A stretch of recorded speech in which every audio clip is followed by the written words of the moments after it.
बिस्मिल्लाहिर्रहमानिर्रहीम। अस्सलामुअलैकुम। आज का हमारा टॉपिक दज्जाल कब और कहाँ पैदा हुआ, वो रब की बारगाह से क्यों ठुकराया गया, दज्जाल किसकी औलाद में से है और वो उसको किसने कैद किया था, दज्जाल कहाँ पर कैद है और वो कब आज़ाद होगा।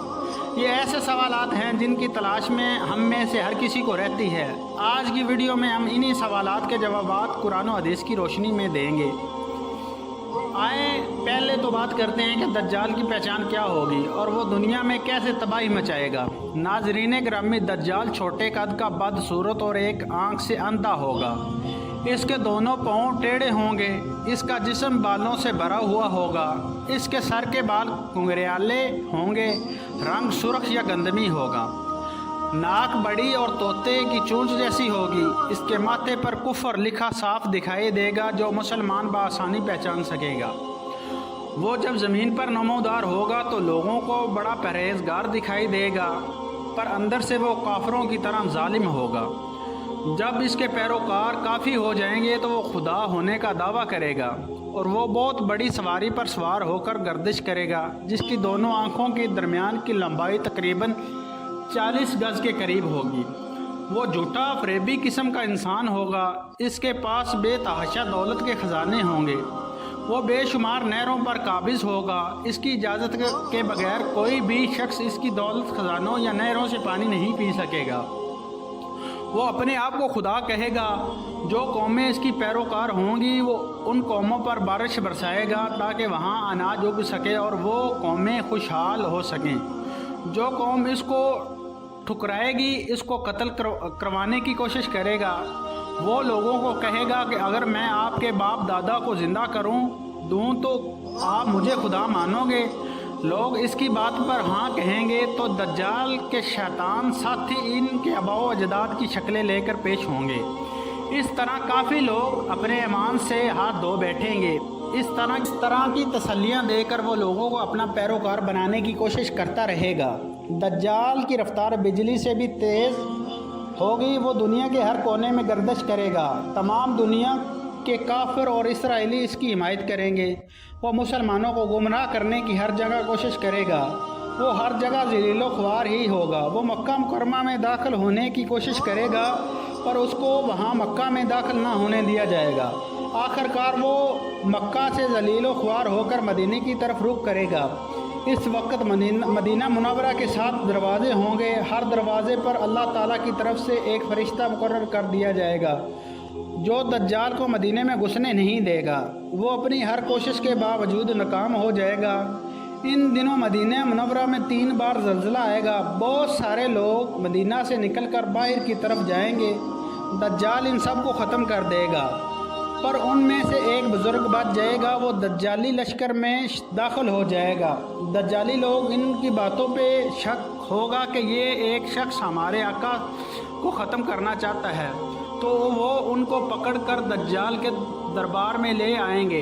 जब इस बंदे को दज्जाल के पास ले जाया जाएगा तो वो दज्जाल को देखते ही शोर शराबा करना शुरू कर देगा। तो वही बदबख्त दज्जाल है जिसको हमारे आका सल्लल्लाहु अलैहि वसल्लम ने जिक्र किया था। दज्जाल ने ये अल्फाज सुनते ही गुस्से से लाल पीला हो जाएगा। दज्जाल के हुक्म देने पर इस शख्स के जिस्म के 2 टुकड़े कर दिए जाएंगे। दज्जाल इसके जिस्म के टुकड़े देखकर अपने पैरोकारों से कहेगा, अगर मैं इसको दोबारा ज़िंदा कर दूं तो तुम सब मुझको खुदा मान लोगे। सब यक होकर कहेंगे, हम तो आपको पहले ही खुदा मानते हैं। अगर इसको दोबारा ज़िंदा कर दोगे तो हमारा यकीन पुख्ता हो जाएगा। जब वो इसको दोबारा ज़िंदा किया जाएगा तो हुक्म खुदाबंदी से वो ज़िंदा होकर बोलेगा, अब तू मुझे ये पक्का यकीन हो गया कि तू ही दज्जाल है जो खुदा बनने का झूठा दावा कर रहा है। इस पर दज्जाल इसको फिर कत्ल करने की कोशिश करेगा, पर इस बार वो इसको ख़त्म करने में नाकाम हो जाएगा। वो शर्म के मारे इसको आग में फेंकने का हुक्म देगा। जब इसको आग में फेंका जाएगा तो अल्लाह के हुक्म से ठंडी हो जाएगी। फिर वो शाम की तरफ रवाना होगा। वहाँ दमिश्क में हज़रत इमाम मेहदी भी आ चुके होंगे। दज्जाल दुनिया में 40 दिन रहेगा। जब हज़रत इमाम मेहदी को खबर होगी कि दज्जाल भी इधर रुख कर रहा है तो वो इमाम मेहदी एक बहुत बड़ी फ़ौज दज्जाल का मुकाबला करने के लिए तैयार करेगा। दज्जाल के माली हालात और फौज बहुत बेहतर होगी। वो अपनी दुनियावी ताकत की वजह से बहुत आगे होगा, पर लोगों को ये यकीन हो चुका होगा कि यही वो दज्जाल है जिसका जिक्र नबी आखिरी ज़मान सल्लल्लाहु अलैहि वसल्लम ने किया था। इमाम मेहदी दज्जाल से लड़ने के लिए दमिश्क में मुसलमानों को इकट्ठा करेंगे। दमिश्क को हेडक्वार्टर के तौर पर जाना जाएगा। अमीर मेहदी अलैहिस्सलाम एक नमाज की इमामत करवाने के लिए इमाम की जगह की तरफ जाएंगे। इसी वक्त हज़रत ईसा अलैहिस्सलाम नाज़िल होंगे। नमाज के बाद लोग इमाम मेहदी और हज़रत ईसा अलैहिस्सलाम के हमरा दज्जाल का मुकाबला करने के लिए रवाना होंगे। जब वो दज्जाल के लश्कर के पास पहुंचेंगे तो दज्जाल हज़रत ईसा अलैहिस्सलाम को देखकर मुसलमानों के साथ मिलजुल कर रहने का फ़ैसला करने का सोचेगा, पर हज़रत ईसा अलैहिस्सलाम आगे बढ़कर दज्जाल को कत्ल कर देंगे। दज्जाल के कत्ल करने पर इर्द गिर्द की हर चीज़ बोल उठेगी जहाँ जहाँ दज्जाली लश्कर के लोग छुपे होंगे। नाज़रीन ग्रामी, इस बात का खुदा के अलावा किसी को नहीं पता कि दज्जाल कौन है, कहाँ से आया। कुछ रवायत इस तरह बयान की गई हैं कि दज्जाल हज़रत आदम अलैहिस्सलाम के दौर में आया था। कुछ का कहना है कि ये हज़रत सुलेमान अलैहिस्सलाम के दौर में जिन्नात और इंसानों के मिलाप से पैदा हुआ है। इनके आबा व अजदाद तो वहीं ख़त्म कर दिया गया था और दज्जाल को वहीं कैद खाने में बंद कर दिया गया था। ये अभी वहीं मौजूद है। इसके साथ ही शैतान इसको हर खबर से बाखबर रखते हैं। नाज़रीन ग्रामी, मुस्लिम शरीफ की हदीस पाक है कि एक दिन नमाज के बाद नबी करीम सल्लल्लाहु अलैहि वसल्लम ने सबको रोक लिया और अपने मिंबर पर तशरीफ़ फरमा हो गए और फरमाया, मैंने तुम्हें इस बात के लिए जमा किया है कि तमीमदारी पहले नसरानी था और वो आया और मुसलमान हो गया और मुझसे एक ऐसा किस्सा बयान करता है। मैं इससे खुश हुआ और मैं चाहता हूँ कि तुमसे भी बयान करूँ, जिससे तुमको मेरे इस बयान की तस्दीक हो जाए जो मैंने कभी दज्जाल के मुतल्लिक़ तुम्हारे सामने ज़िक्र किया था। वो कहता है कि एक बड़ी कश्ती में सवार हुआ जिस पर समंदरों में सफ़र किया जाता है।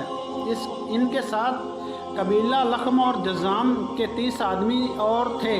समंदर का तूफ़ान एक माह तक इनका तमाशा करता रहा। आखिर मगरब जानिब इनको एक जजीरा नज़र आया, जिसको देखकर वो बहुत मसरूर हुए और छोटी कश्तियों में बैठकर इस जजीरे पर उतर गए।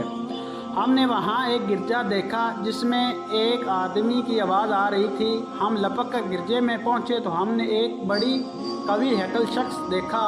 इससे कबल हमने वैसा कोई शख्स नहीं देखा था। इसके हाथ गर्दन से मिलाकर और इसके पैर घुटनों से लेकर टखनों तक लोहे की जंजीरों से नहायत मजबूती से जकड़े हुए थे। हमने कहा, तेरा नाम नाश हो, तू कौन है? वो बोला, पहले तुम बताओ तुम कौन लोग हो? हमने कहा, हम अरब के बशिंदे हैं। उसने कहा, मुझे ये बताओ, बिसान शाम में एक बस्ती है का नाम है कि खजूरों में फल आता है या नहीं? हमने कहा, आता है। उसने कहा, वो वक्त करीब है जब इसमें फल ना आएगा। फिर इसने पूछा, अच्छा बहरिया तबरिया के मुतल्लिक़ बताओ, इसमें पानी है या नहीं? हमने कहा, बहुत है। इसने कहा, वो ज़माना करीब है जबकि इसमें पानी ना रहेगा। फिर उसने पूछा, ज़ुहर शाम में एक बस्ती का नाम है कि चश्मे के मुतालिक बताओ, इसमें पानी है या नहीं? और उस बस्ती वाले अपने खेतों को उसका पानी देते हैं या नहीं? हमने कहा, इसमें भी पानी बहुत है और बस्ती वाले इसी के पानी से अपने खेतों को सराब करते हैं। फिर उसने कहा, अच्छा नबीउल महीन का कुछ हाल सुनाओ। हमने कहा, वो मक्का से हिजरत करके मदीना तशरीफ़ ले आए हैं। उसने पूछा, क्या अरब के लोगों ने इनके साथ जंग की? हमने कहा, हाँ। उसने पूछा, अच्छा फिर क्या नतीजा रहा? हमने बताया कि वो अपने गिरदोनवा पर गालिब आ चुके हैं और लोग इनकी इताअत कबूल कर चुके हैं। उसने ये सुनकर उसने कहा, ये सुन लो, इनके हक़ में यही बेहतर था कि इनकी इताअत कर ले। नबी व आखिरी ज़मान की बासत की खबर सुनकर इसने खुशी के मारे छलांग लगाई। और अब मैं तुमको अपने मुतल्लिक़ बताता हूँ, मैं मसीह दज्जाल हूँ और वो वक़्त करीब है कि जब मुझको यहाँ से बाहर निकलने की इजाज़त मिल जाएगी। इस रवायत के रावी फातिमा बिन्ते कैस रज़ी अल्लाह ताला अन्हा फरमाती हैं कि इसके बाद नबी करीम सल्लल्लाहु अलैहि वसल्लम ने हाथ के इशारे करके बताया कि देखो वो बहरे शाम मशरक़ की जानिब है। इस तरह फरमाते हैं कि हज़ूर सल्लल्लाहु अलैहि वसल्लम حضرت عبداللہ بن مسعود نے ایک دن دجال کا ذکر کیا۔ میں نے پوچھا وہ کب نکلے گا؟ حضور صلی اللہ علیہ وسلم نے فرمایا جب عمارتیں مضبوط اور مستحکم بنائی جانے لگیں گی اور عورتیں غیر شوہروں کے لیے زینت کرنے لگیں گی۔ میں نے کہا جب ایسا ہو جائے گا تو پھر وہ کب نکلے گا؟ فرمایا جب تجارت کرنے والے جھوٹ بولنے لگیں گے اور لوگ زنا وغیرہ گناہ کرنے لگیں گے۔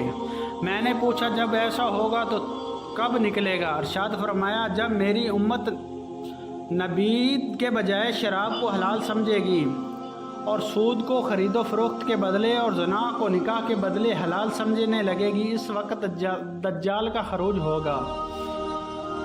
امام زرقانی لکھتے ہیں کہ دجال ایک ایسا فتنہ ہے جسے اللہ پاک نے تب پیدا فرمایا تھا کہ جب حضرت آدم علیہ السلام جنت سے نکالنے گئے تھے۔ یہ بھی بنا باپ کے پیدا کیا گیا۔ ناظرین گرامی، نبی کریم